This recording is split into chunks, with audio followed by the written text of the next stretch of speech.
Assalamualaikum warahmatullahi wabarakatuh. Saya Regina Bayangkara, NPM F0G0210844. Saya akan menyampaikan materi tentang pengertian ragam bahasa.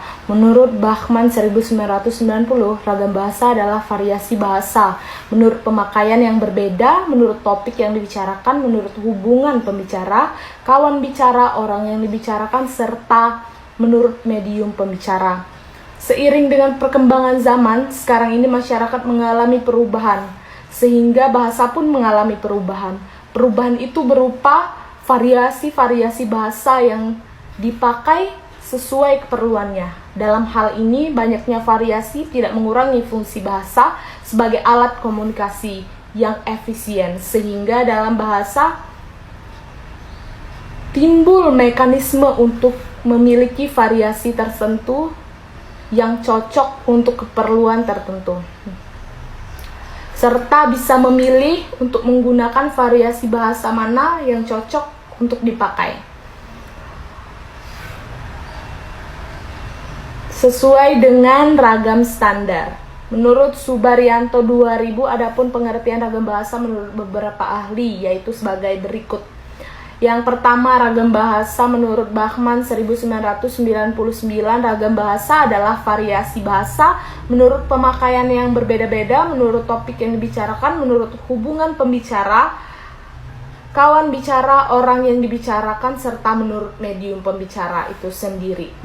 Yang kedua, ragam bahasa menurut Dedi Sugono 1999, sehubungan dengan pemakaian bahasa Indonesia timbul dua masalah pokok, yaitu masalah penggunaan bahasa yang tak baku dan dalam situasi resmi seperti di sekolah, di kantor, atau di pertemuan resmi digunakan bahasa baku. Sebaliknya, dalam pertemuan atau situasi yang tak resmi digunakan bahasa yang tak baku seperti di rumah, di pasar, di taman, dan lain sebagainya. Yang ketiga, ragam bahasa menurut Fishman 1968, suatu ragam bahasa berguna, terutama ragam bahasa jurnalistik dan hukum, tidak tertutup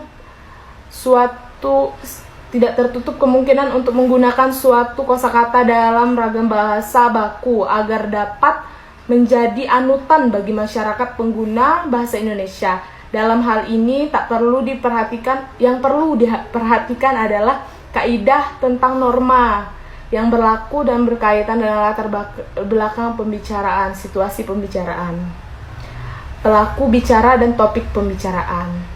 Baik, perkenalkan, nama saya Rida Rambadanti. Di sini saya akan melanjutkan materi dari Regina, yaitu yang kedua tentang penyebab terjadinya ragam bahasa di Indonesia.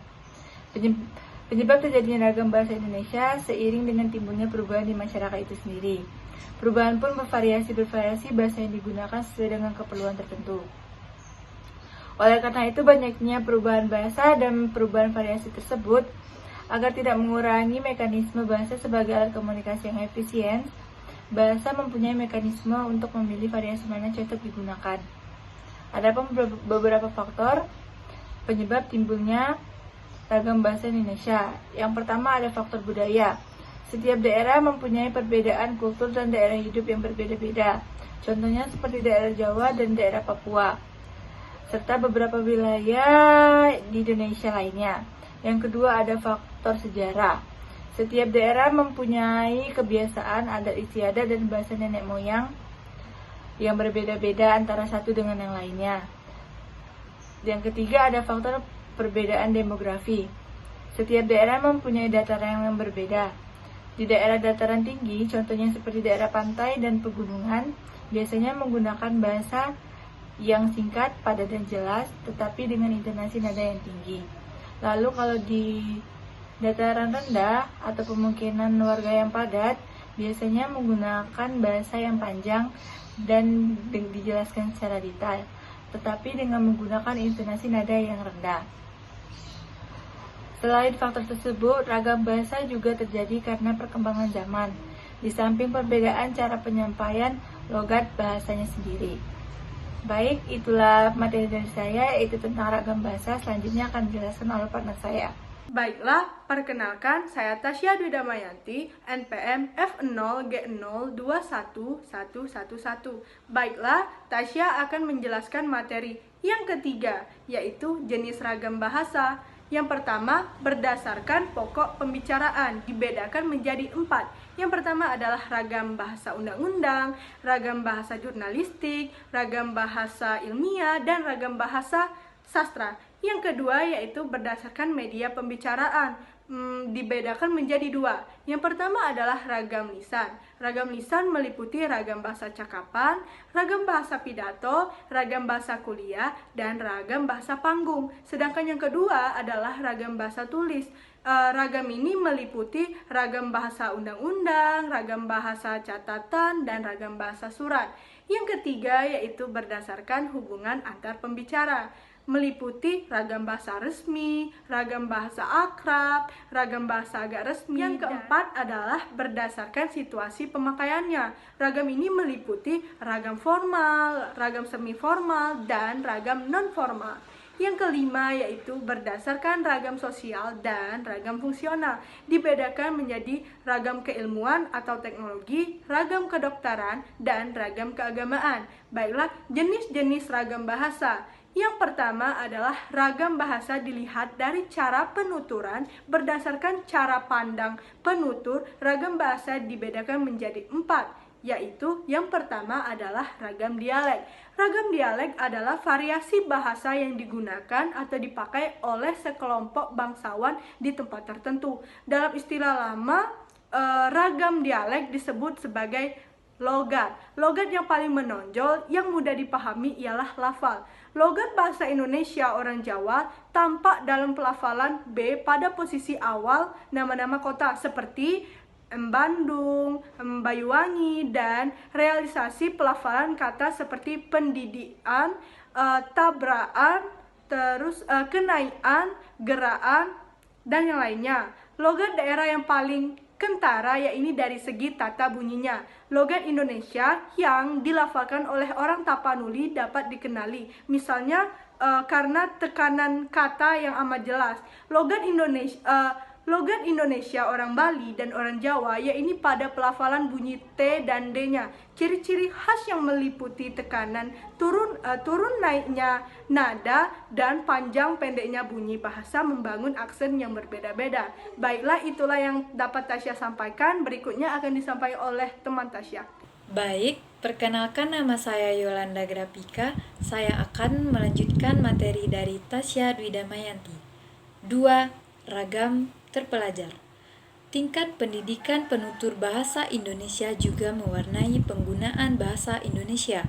Bahasa Indonesia yang digunakan oleh kelompok penutur berpendidikan tampak jelas perbedaannya dengan yang digunakan oleh kelompok penutur yang tidak berpendidikan, terutama dalam pelafalan kata yang berasal dari haluisa asing. Seperti contoh, tidak terpelajar, video, terpelajar, video. Film, kompleks, pajar, fajar, vitamin. Perbedaan antara tidak terpelajar dengan terpelajar di sini yaitu terletak pada hurufnya. Seperti tidak terpelajar menggunakan huruf P, I, D, I, O, sedangkan yang benarnya atau terpelajar itu menggunakan huruf V, I, D, E, O. Begitu juga dengan yang vitamin. Tidak terpelajar itu menggunakan huruf P, I, T, A, M, I, N. Sedangkan yang benarnya atau terpelajar menggunakan huruf V, I, T, A, M, I, N. Selanjutnya, ragam resmi. Ragam resmi adalah bahasa yang digunakan dalam situasi resmi, seperti pertemuan-pertemuan, peraturan-peraturan, dan perundang-undangan. Ciri-ciri ragam bahasa resmi adalah sebagai berikut. Menggunakan unsur gramatikal secara eksplisit atau konsisten. Menggunakan imbuhan secara lengkap. Menggunakan kata ganti resmi. Menggunakan kata baku. Menggunakan EYD. Menghindari unsur kedaerahan. Selanjutnya, ragam tidak resmi. Ragam tidak resmi adalah ragam bahasa yang digunakan dalam situasi tidak resmi, seperti dalam pergaulan atau percakapan pribadi. Ciri-ciri ragam bahasa tidak resmi, kebalikan dari ragam bahasa resmi.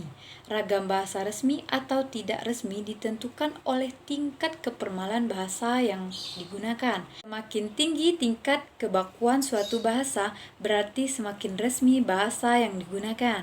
Sebaliknya, semakin rendah tingkat keformalannya, semakin rendah tingkat kebakuan bahasa yang digunakan.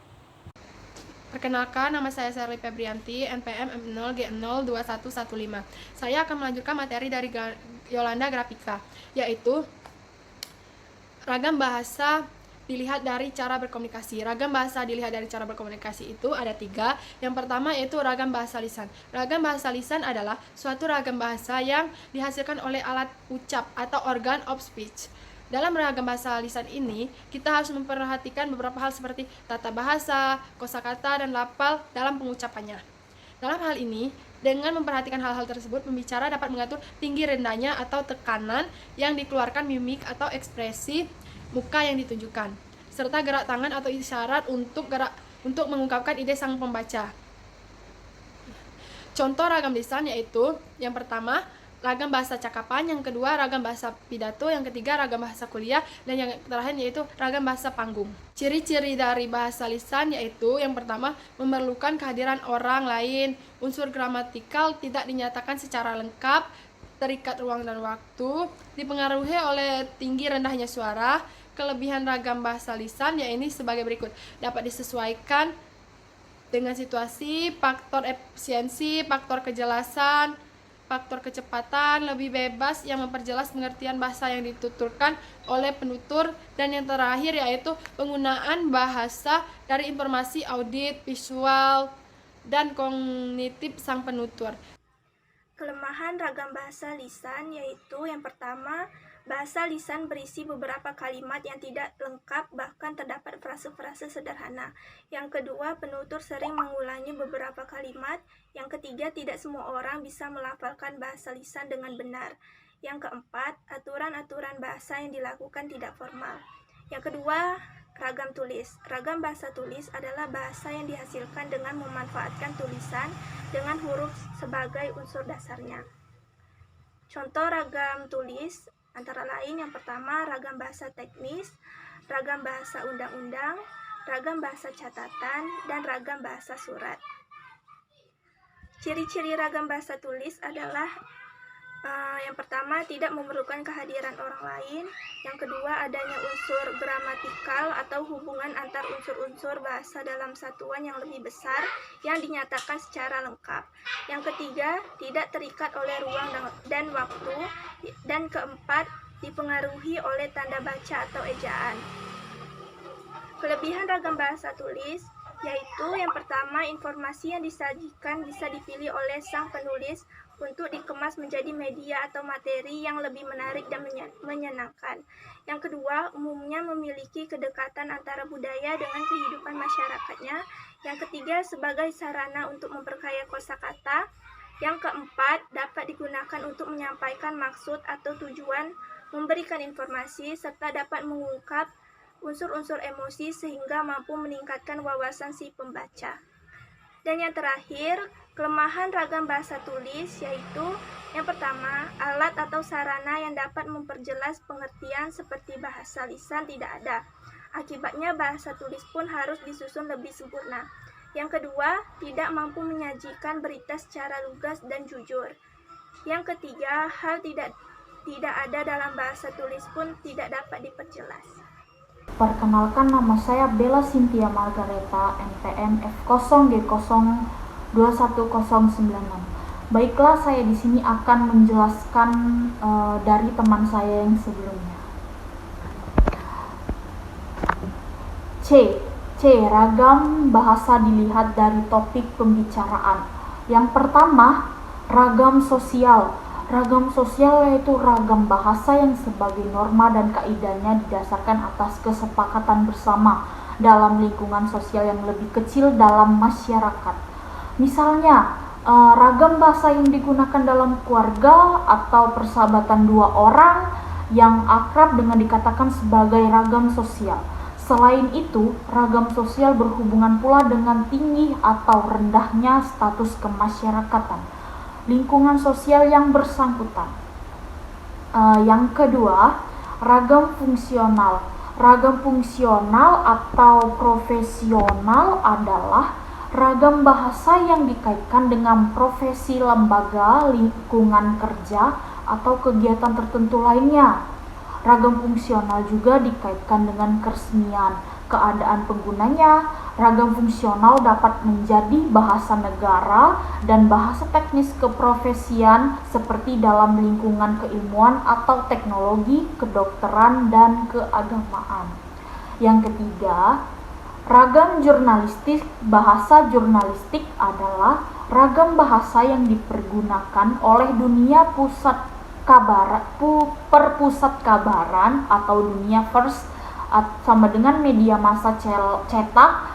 Dalam perkembangan lebih lanjut, bahasa jurnalistik adalah bahasa yang dipergunakan oleh seluruh media massa. Dalam hal ini termasuk media massa atau radio, audio, visual atau televisi, dan multimedia atau internet. Dalam bahasa jurnalistik adalah salah satu ragam bahasa yang dibentuk oleh spesifikasi materi yang disampaikannya. Ragam khusus jurnalistik termasuk dalam ragam bahasa ringkas.